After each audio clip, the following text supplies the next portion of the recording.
आज मैं पानीपत के सभी नागरिकों से ये प्रार्थना करना चाहूँगा और अपील करता हूँ कि हमारे प्रधानमंत्री माननीय नरेंद्र मोदी जी गढ़ी सांपला में 9 अक्टूबर को दीनबंधु सर छोटू राम जी की प्रतिमा का अनावरण करने के लिए आ रहे हैं और सभी से ये प्रार्थना है पूरे पानीपत जिले से कि वो भारी संख्या में इस कार्यक्रम में आए।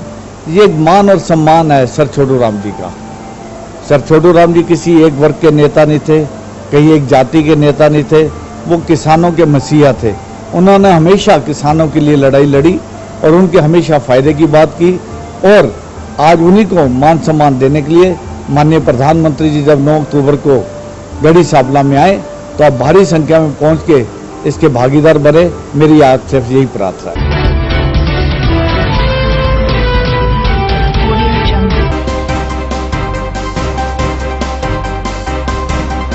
सांसद सैनी की सुरक्षा के लिए कार्यकर्ताओं ने की Z+ सुरक्षा की मांग। देवीलाल सम्मान समारोह को सफल बनाने के लिए देवेंद्र कादियान ने जताया जनता का आभार। सांसद राजकुमार सैनी ने किया प्रेस वार्ता का आयोजन। श्री शिशु साईकाल रामलीला सभा ने किया 38वें रामलीला महोत्सव का आयोजन। कच्चा कैंप स्थित सरकारी स्कूल की बिल्डिंग हुई झज्जर।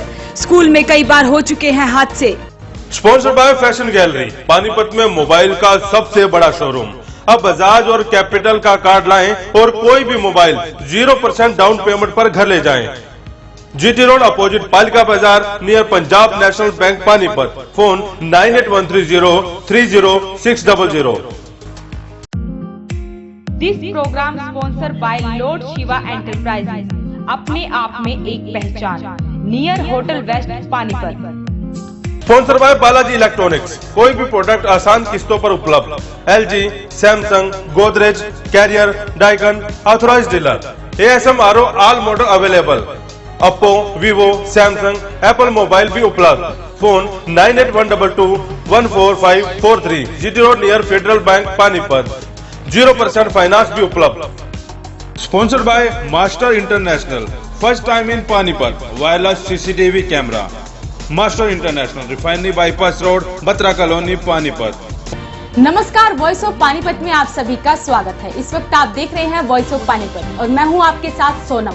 तो चलिए शुरुआत करते हैं खबरों की। लोकतंत्र सुरक्षा पार्टी के अधिकारियों व कार्यकर्ताओं ने आज उपायुक्त को गृह मंत्री के नाम ज्ञापन सौंपा। इस ज्ञापन के जरिए सभी कार्यकर्ताओं ने सांसद राजकुमार सैनी के लिए Z+ सुरक्षा की मांग की है। लोकतंत्र सुरक्षा पार्टी के पदाधिकारियों और कार्यकर्ताओं ने आज उपायुक्त को गृह मंत्री के नाम ज्ञापन सौंपा। इस ज्ञापन के जरिए कार्यकर्ताओं ने गृह मंत्री से कुरुक्षेत्र से सांसद राजकुमार सैनी के लिए Z+ सिक्योरिटी की मांग की है। लोकतंत्र पार्टी के जिला अध्यक्ष एडवोकेट रितेश शर्मा का कहना है कि सांसद राजकुमार सैनी पर कई बार जानलेवा हमला हो चुके हैं और जान से मारने की धमकी भी मिल चुकी है, जिससे उनकी जान को खतरा है और उनके लिए पार्टी Z+ सिक्योरिटी की मांग करती है। कुरुक्षेत्र से माननीय सांसद राजकुमार सैनी जी पर जो एक विशेष वर्ग द्वारा बार बार हमला किया जाता है और सरेआम लोकतंत्र की हत्या है। कभी उन पर शाई फेंकी जाती है, कभी उनको कोर्ट के अंदर ताले लगा दिए जाते हैं, घुसने नहीं दिया जाता, कभी उनके ऊपर एक षड्यंत्र के तहत उन पर हमला करवाया जाता है, जानलेवा हमला होता है और सरकार जो है हाथ पे हाथ रखकर बैठी है।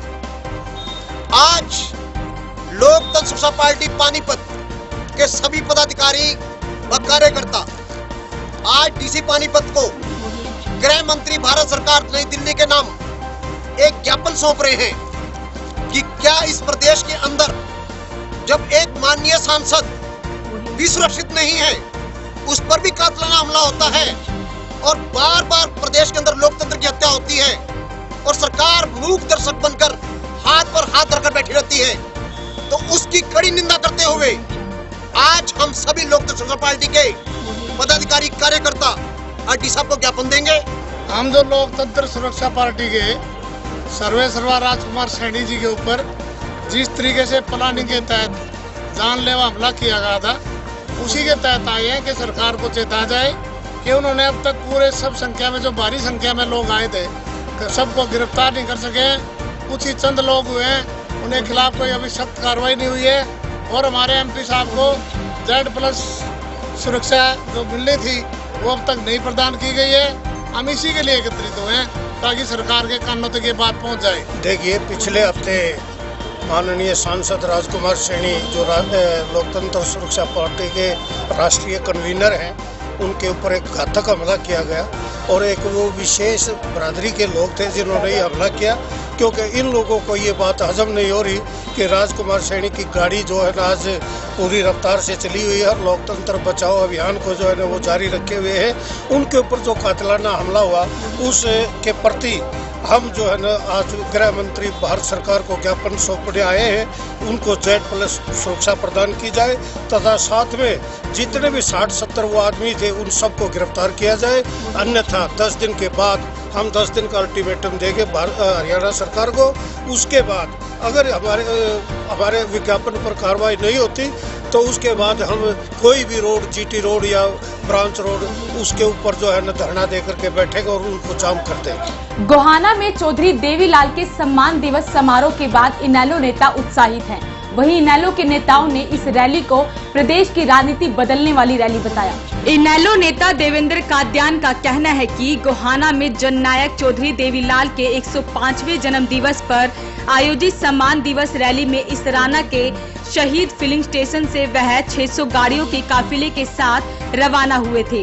काद्यान अपने समर्थकों के साथ रैली स्थल पर पहुंचे और उनके रैली में पहुंचने के बाद गोहाना जाने वाले सभी रास्तों पर जाम लग गया, जिससे साबित होता है कि प्रदेश में इनेलो की लहर चल रही है तथा आने वाली सरकार इनेलो की होगी। काद्यान ने कहा कि रैली में पूर्व मुख्यमंत्री ओम प्रकाश चौटाला द्वारा एक बड़ा कॉलेज और एक बड़ा अस्पताल बनाकर सभी को फ्री पढ़ाई व उपचार की सुविधा देने की घोषणा ने विपक्षी दलों में खलबली मचा दी है। काद्यान ने भारी संख्या में रैली में जाने वाली पानीपत ग्रामीण की जनता का आभार भी व्यक्त किया। स्मालखा में आयोजित प्रेस वार्ता के दौरान सांसद राजकुमार सैनी ने कहा कि प्रदेश में जातिवाद का जहर घोलने वाले बहरूपिये हैं जो एक विशेष वर्ग की बात करते हैं। 4 सालों में सबका साथ सबका विकास करने वाली बीजेपी, जो माननीय सुप्रीम कोर्ट ने बैकवर्ड क्लासेज के लिए 27% आरक्षण सुनिश्चित किया था, वो अभी 11.23% पे है। वो 11%, 11.25% अभी 12 में नहीं हो सका और 4 साल निकल गए। और भाईचारे के संदेश ओम प्रकाश चौटाला दे रहा है। भेदभाव की वजह से, अपने लोगों को लगाने की वजह से लोग जेल में गए और जो 10% लोग हैं उनके पास आज 50 से 52-55% तक की नौकरी है और 90% लोगों के पास 45 से 50% नौकरी है। यानी 90 वाले को तो मिला 45 अपने से आधा और 10 वाला ले गया 5 गुना जिनके मुख्यमंत्री रहे। इसलिए वो मुख्यमंत्री की कुर्सी के पैर पीट रहे हैं, ना कि आरक्षण की लड़ाई पे। विषय 5 मुख्यमंत्री भजनलाल, बंसीलाल, ओम प्रकाश चौटाला और देवीलाल, भूपेंद्र सिंह हुड्डा, इन सब ने अंधे बंटे रेवड़ियां दे हैं अपनों को, बाकी के लोगों को भाईचारे का पाठ पढ़ाते हैं और चारा बना के निकल गए। मैंने भाजपा पिछले 4 साल पहले छोड़ दी थी, उसके बाद मैं किसी प्रोग्राम में या किसी मीटिंग में जाने का कोई औचित्य रहा ही नहीं है। मेरा स्पष्ट मानना है कि अब वो पार्टी का विषय वो मेरे को अपने आप खींच रहे हैं या रख रहे हैं, लेकिन सतीबा तो सिर्फ लोकसभा का होता है। लोकसभा में मुझे जनता ने भेजा, बीजेपी ने तो 543 टिकटें बांटी थी। अगर टिकटों में जीत थी तो फिर बाकी के लोग भी जीत जाने चाहिए। जो हार गए वो चौधरी, वो जो है ना सर्वे सर्वा, जो जनता ने जिता के भेजे वो जीरो। श्री शिशु सायकाल रामलीला सभा की ओर से 38वें रामलीला महोत्सव का आयोजन किया गया। श्री शिशु सायकाल रामलीला सभा की ओर से 38वां रामलीला महोत्सव का आयोजन किया गया। सभा के प्रधान कविराज ने पत्रकार वार्ता का आयोजन कर बताया कि भगवान श्री विष्णु के धरती पर अवतार लेने के अवसर पर 12 अक्टूबर को एक शाम ठाकुर जी के नाम के कार्यक्रम का आयोजन होगा। उन्होंने बताया कि एक शाम ठाकुर जी के नाम में चित्र विचित्र महाराज अपने भजनों से श्रद्धालुओं को आनंदित करेंगे। प्रेस वार्ता के दौरान रामलीला सभा के प्रधान के समेत सभा के तमाम सदस्य भी मौजूद रहे। हमारा वार्षिक प्रोग्राम है 38वां वार्षिक महोत्सव श्री शिशु साईगण रामलीला सभा की ओर से इंसार बाजार में बड़ी धूमधाम से मनाया जा रहा है। 9 तारीख को शाम 7:30 बजे प्रभु राम जी का जन्म व विष्णु अवतार के रूप में मनाया जाएगा। इसके दौरान जिसमें मुख्य अतिथि श्री भगवान दास जी बरेजा जी, और इसके उपरांत 12 तारीख को राम विवाह के उपलक्ष्य में एक शाम ठाकुर जी के नाम, जिसमें वृंदावन से पधारेंगे रसिक रसिया चित्र विचित्र जी हमारे यहाँ मनमोहन ठाकुर जी के मनमोहन भजनों से लोगों को विलीन करेंगे, जिसके अंदर आप शहरवासी सभी हार्दिक अभिवादन, आपका आने पर यहाँ पर स्वागत है। आप लोग यहाँ पधारें और जिसके उपरांत आप इसमें 56 भोग का प्रसाद व अटूट लंगर प्रसाद ग्रहण करें। कच्चा कांड स्थित सरकारी स्कूल की हालत बद से बदतर होती जा रही है, जिसकी शिकायत प्रिंसिपल कई बार उच्च अधिकारियों को भी दे चुकी है, लेकिन फिर भी इसकी तरफ कोई ध्यान नहीं दिया जा रहा है। तस्वीरों में आप देख सकते हैं कि स्कूल की बिल्डिंग का लेंटर कई जगह से गिर चुका है। वहीं स्कूल की प्रिंसिपल का कहना है कि उन्होंने कई बार इसकी शिकायत उच्च अधिकारियों को भी कर चुकी है, लेकिन अभी तक कोई सुनवाई नहीं हुई। मैंने 23/11/2017 को बीओ साहब को इसका पूरा मैंने लिख दिया था कि बिल्डिंग कभी भी जर्जर हालत में कुछ भी नुकसान हो सकता है, और 2-3 बार मैं रिमाइंडर भी दे चुकी हूँ। अब आगे कार्रवाई तो सरकार की है, अभी तक तो ऐसा कुछ नहीं हुआ है। वो लेंटर छुट्टी वाले टाइम नहीं थे, साइड में ऐसे ही कुछ जमा हुआ था, वो गिरा था तो बच्चे डर गए थे। फिर मैंने मिस्त्री को बुला के लेंटर की हालत को मैंने चेक कराया था, तो मैंने चाहा कि रिपेयर करा देती हूँ, लेकिन मिस्त्री जी ने बोला कि अभी मैडम इतना खतरे वाली बात नहीं है, तो इसलिए फिर क्योंकि रिपेयर का तो अगर अर्जेंट होता तो कराते, कि अब बिल्डिंग ही नहीं बने, हमने दे रखा बार बार लिख के कहा हुआ है एडमिनिस्ट्रेशन को कि कोई कार्रवाई हो और ये बिल्डिंग हमारी नहीं बने, ताकि बच्चे भी सेफ रहें। और स्कूल में करीब 2000 बच्चे हैं और स्कूल 2 शिफ्ट में लगता है। वहीं बच्चों का कहना है कि उनकी कक्षा में खिड़कियां नहीं है और जब बरसात आती है तो स्कूल में पानी जमा हो जाता है, यही जिस कारण स्कूल में कई दिनों तक छुट्टियां भी हो जाती हैं। वहीं एक विद्यार्थी जो विकलांग है, उसका कहना है कि वह स्कूल में पढ़ भी नहीं पाता क्योंकि वह जमीन पर नहीं बैठ पाता और स्कूल में बेंच की सुविधा भी नहीं है, जिस कारण उसे खड़े रहकर पढ़ाई करनी पड़ती है। छठी भी में आपको क्या दिक्कत है? मैं बस में पता नहीं, मेरा पैर कटे। अच्छा, तो यहाँ बेंच की सुविधा नहीं है? जी नहीं है।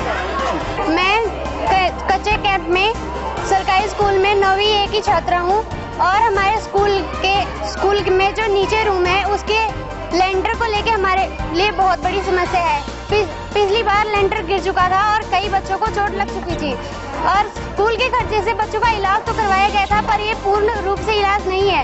इसका इलाज तब तक नहीं हो सकता जब तक इस छत को दोबारा से बनवाया ना जाए, और अगर ये लेंटर एक बार और गिर गया, अगर बारिश की वजह से गिर गया, तो फिर कई बच्चों को दोबारा से चोट लग सकती है। हमारे कमरे में खिड़कियां भी नहीं है, जिसकी वजह से बारिश का पानी अंदर आता है और घुटनों तक पानी भर जाता है, और कई दिनों तक हमारे स्कूल की छुट्टियां भी हो जाती हैं, जिसकी वजह से हमारी पढ़ाई डिस्टर्ब होती है। तो मेरी आप सबसे यही गुजारिश है कि हमारे स्कूल की जो हालत है, हमारे स्कूल में बैठने को बेंच भी नहीं है, तो कृपया करके इन सब चीजों का इंतजाम करवाएं। वॉइस ऑफ पानीपत के लिए हैप्पी बुद्धि राजा के साथ विपुल जग्गा की रिपोर्ट। आज की गतिविधियों में बस इतना ही। जुड़े रहिए वॉइस ऑफ पानीपत के साथ। नमस्कार। Master repairing centre. अब किसी भी प्रकार की LED लाइट या कैमरा हो खराब, नहीं है कोई चिंता की बात। मास्टर रिपेयरिंग सेंटर है आपके साथ। फोन 92533 42393।